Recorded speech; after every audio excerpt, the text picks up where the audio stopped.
and welcome. My name is Lola and welcome to LOLA SPEAK YouTube channel.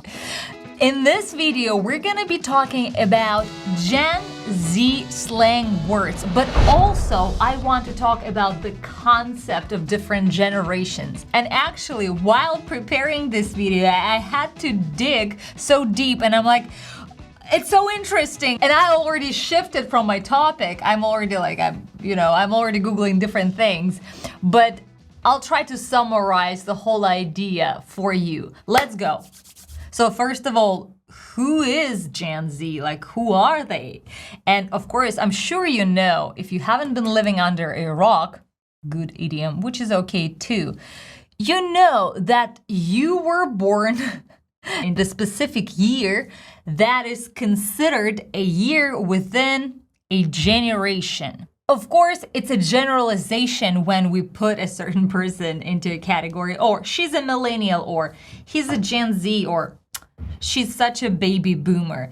Actually, this separation people into different generations help us to understand the cultural reference and is used in business and marketing and policy making and just overall in understanding people. So I believe it all started with baby boomers. You know, after a war, people started having a lot of babies, and that time was like a baby boom. And people who were born in 1946 to 1964 were kind of cold baby boomers. And then the novel was written about the generation after, and that novel was called Generation X: Tales for an Accelerated Culture.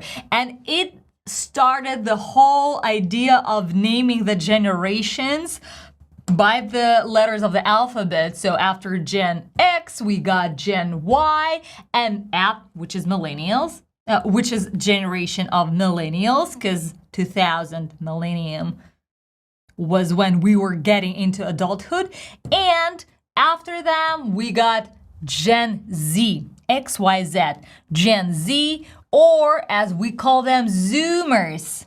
Side note, it has nothing to do with Zoom, and actually it's a play on Gen Z, okay, boomers, Zoomers. This nickname, Zoomers, actually amazing because it captures, I love this quote, fast-paced, tech-savvy nature of this generation who were grown up in the world of technologies. They are people who were born when internet exists, when we had social media, and of course, all of these things, they form their mentality in a way. So that, of course, affected the way they speak.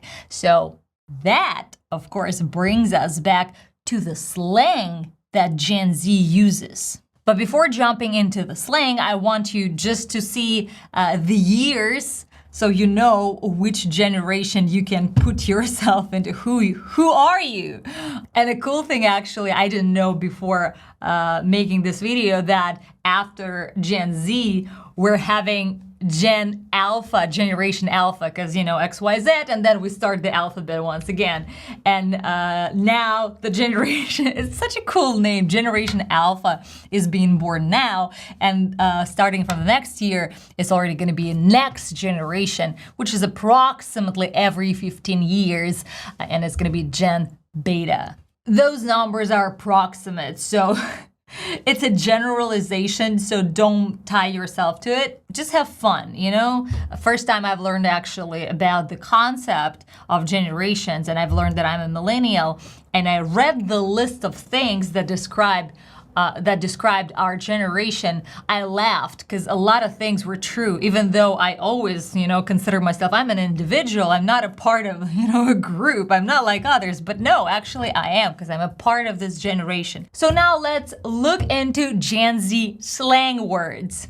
And if you've been watching this channel long enough, you know one word for sure, slay. We've made a video of that, so I'm not going to include it in this list, because I slay. So number one slang word is lit. When something is lit, it's amazing, exciting, fun, but it actually comes from the third form of the verb to light, to light a match, to light a fire, to light a lamp, and I actually always think about the movie set when people will set up the lights and they're ready to shoot. They say, we're lit.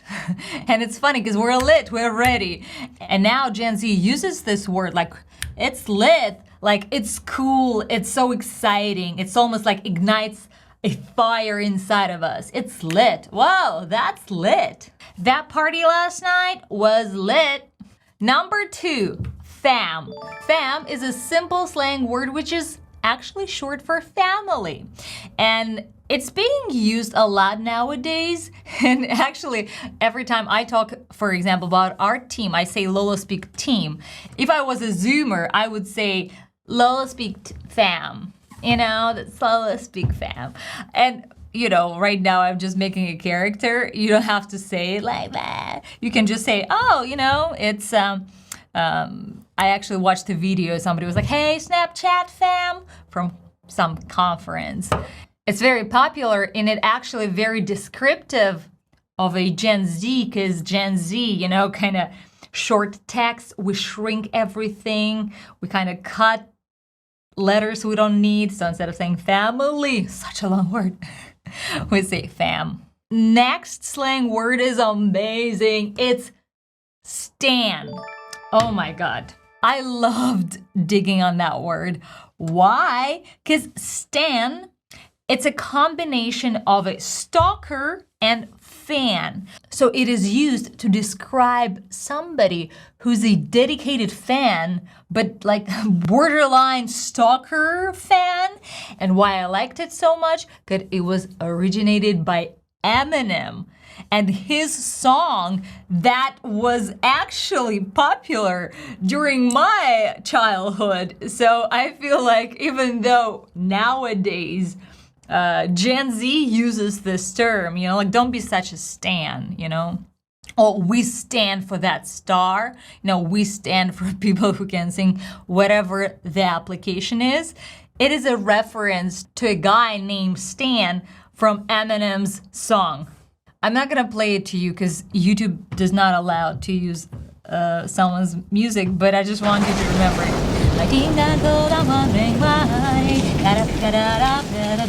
Morning wind clouds up my window, and I can't see it all. Do you remember the song? Oh my God! Oh my God! If you don't know this song, please listen to it. We will leave the link below, and in the very end of the rapping part, he says, your biggest fan, this is Stan, the guy named Stan. The next slang word is salty. To be salty means to be sad or bitter about something. It's funny that bitter is already a slang. Don't be bitter. Don't kind of be like, negative Nancy. But salty is a popular slang word when we describe when someone is kind of upset,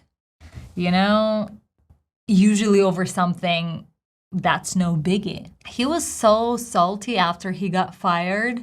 As Google says, that this term was originally used by sailors to describe someone who was experienced but tough and aggressive, salty. I guess he sailed for so many years, so he became salty. That's actually a cool thing to remember it, salty. He's still salty about not being invited to this party. Next slang word, you probably know. I don't know. Why do I think people know it?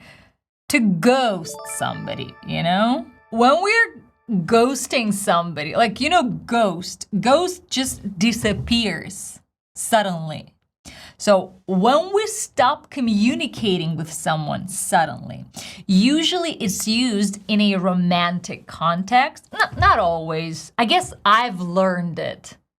Like when somebody ghosts somebody, like a guy ghosts a girl, like means that he stops replying, to messages and kind of disappears, kind of like. Or another good example, I thought we were friends, but he ghosted me out of nowhere. And It's true, not only in romantic context. Oh yeah, actually, I remember the cleaning lady ghosted me, you know? Then I've learned that she moved out of the city. But the whole idea that I was texting her and she stopped replying for no reason. So she became a ghost. She ghosted me. Next slang word is to flex. Flex. It actually comes from simple. You know, when we're flexing our muscle, like physically flexing, we're showing off our muscle. But as a slang word, we use it in a context of showing off, of bragging, boasting, you know? Like, he's always flexing his new car on social media. You know, he's bragging that he got this Toyota Prius, whatever the car he got, and he's like so proud of it. So he's flexing, so he's always showing it off, like, hey, that's me. And I think it started originally as a term to describe guys, but now anyone could flex, you know? I could be flexing, let's say I just got this ring, so I'll be flexing it, you know, in every shot, like. Next word is woke. Oh, I'm sure you've heard that word. To be woke. Oh, she's woke. To be woke means to be aware of social and political issues. And Google says it comes from African American vernacular English. I don't know what's vernacular. It's nice to learn. Let's Google what's vernacular. Vernacular.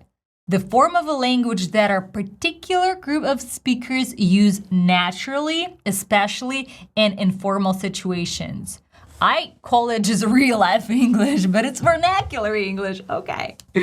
So woke comes from African American vernacular English, which literally means to be awake, but not awake physically. You know, we were sleeping and now somebody woke us up. We're awake, you know, we're woke.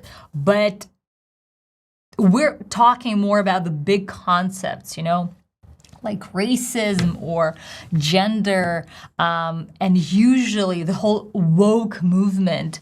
Oh, it's such a big topic. And now talking about that, I remember the issues with the woke movement were described in Elon Musk's latest biography by Walter Isaacson, Google Helps, and it's a cool book I recommend you reading. This slang became mainstream slang, and it is used, for example, in the context of environmental issues, you know, to be woke, to know that global warming is coming, and you know, we can't pretend nothing is changing in the world when it is.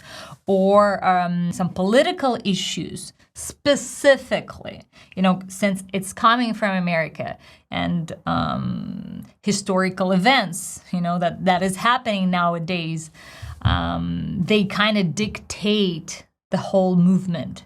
Let me give you an example. For example, you say, she's really woke about environmental issues. My friend, actually, she's really woke about environmental issues. You know what? Since we're doing it, I'm just curious, if I use this tag on social media, which post I'll see. Hashtag woke, 2.6 million posts, you know? And once again, did you just assume our genders? So here people are talking about the gender issues, you know, that some people, they define themselves different from what they were physically born as. So, you know, hashtag woke. And by the way, if you're interested in any of these concepts and you want to talk more about that, let me know in comments. I'll be happy to dive in and dig and explore with you, because I learn by making these videos as well. The next slang term is a SIMP. SIMP, short from simpleton. So when someone is a SIMP, that's someone who goes above and beyond for someone they like. You know, they're trying too hard. You know, sometimes they're doing something almost like sacrificing themselves, you know, and they are considered submissive, you know, and they're considered kind of weak. And that's why sometimes people call them, oh, don't be such a simp. And if you don't know what's simpleton, originally, simpleton, a person without the usual ability to use reason and understand, like a simple person. But the term simp, has this romantic connotation when you're trying so hard. Don't be such a simp. He's a simp. Like, it's almost like, I'll do whatever you want, just come back to me, Maria. I haven't heard it being used like in context of women. I'm so curious. Let's ask ChatGPT. Can a woman be a simp? Yes, so ChatGPT tells me, yes, a woman can be a simp. The term simp is used to describe someone who's overly attentive, submissive, and affectionate towards someone they are attracted to. I haven't heard it, being used in context of a girl being a simp, but I could see how we can use this term. Honestly, I don't really like this term because it's a little bit derogatory, It's kind of like you're kind of commenting. Maybe he or she loves so much, so she wants to be a simp. The next term is vibe or vibing. I'm sure you know this one, but I cannot not include it in this list because it's my favorite from this list.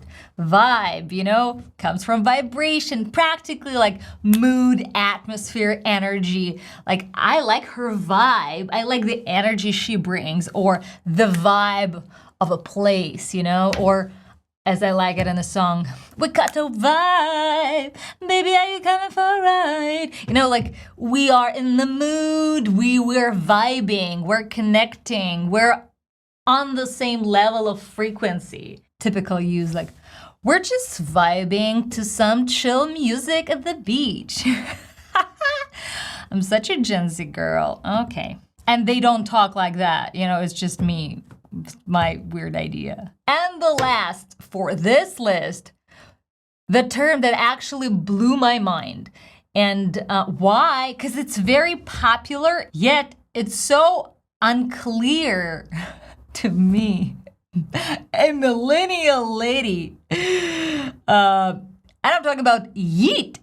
So what is yeet? If you have no idea, what's to yeet or yeet? It's whether used as an exclamation, like yeet, or and. We use it talking when we're throwing something with a force. For example, I would say, yeet! So stupid. Origin is unclear. Became popular, I believe. I think it originally was used in 2008, and then in 2014, it was a rapping-ish song, yeet, and it was a dance and a viral video with a guy, yeet. So then people started doing yeet dance, and then I'm not sure how the whole idea of like throwing yeet. I don't want to use someone else's content, so please Google it. But practically, if you go on TikTok or on Instagram Reels or on YouTube Shorts and just put yeet, you'll hear people throwing things and saying yeet. And then if we go on Youglish, we can substitute literally the word throw. Let's say, my phone wasn't working, so I wanted to throw it out of the window. That's what millennial or whatever boomer would say. Gen Z person would say, like, I wanted to yeet it out of the window. Yeet, I want to just yeet it. So, like, throw it, get rid of that. Throw it without caring where it lands. It sounds like yeet, get out of my life-ish. Such a difficult term, but it's everywhere. It's literally, if I go on Instagram and put yeet, on Instagram, yeet, hashtag yeet, 3.8 million posts. Yeet memes, 1.2 million posts. I hope you got the general description on that one, but that's a term that you gotta explore on your own. But now, at least when I hear it or see it, you know what's that about. So I guess this specific emotional charge made it popular separately, just as an exclamation, you know, yeet. And some Zoomers, they could just say it yeet as they like react, yeet, like a good reaction of excitement. Yeet! And by the way, if you have anything to add, leave it in comments. I will be happy to learn more. That's it for today. So let me know in comments, who are you? Who you are? Are you a Gen Z person, Zoomer, Boomer, Millennials, or Gen X? Because actually, Generation X, the one that doesn't have a name, like a name. Or maybe you're Generation Alpha. And what are you doing here? That's so interesting. And of course, let me know which topics interest you, so we'll make a video about that. And this video was sponsored by, guess who? LOLA SPEAK app. It's our app that helps you practice English daily by immersing yourself in cool lessons and videos, by improving your pronunciation with the help of AI. So download LOLA SPEAK and speak English daily. See you next Friday.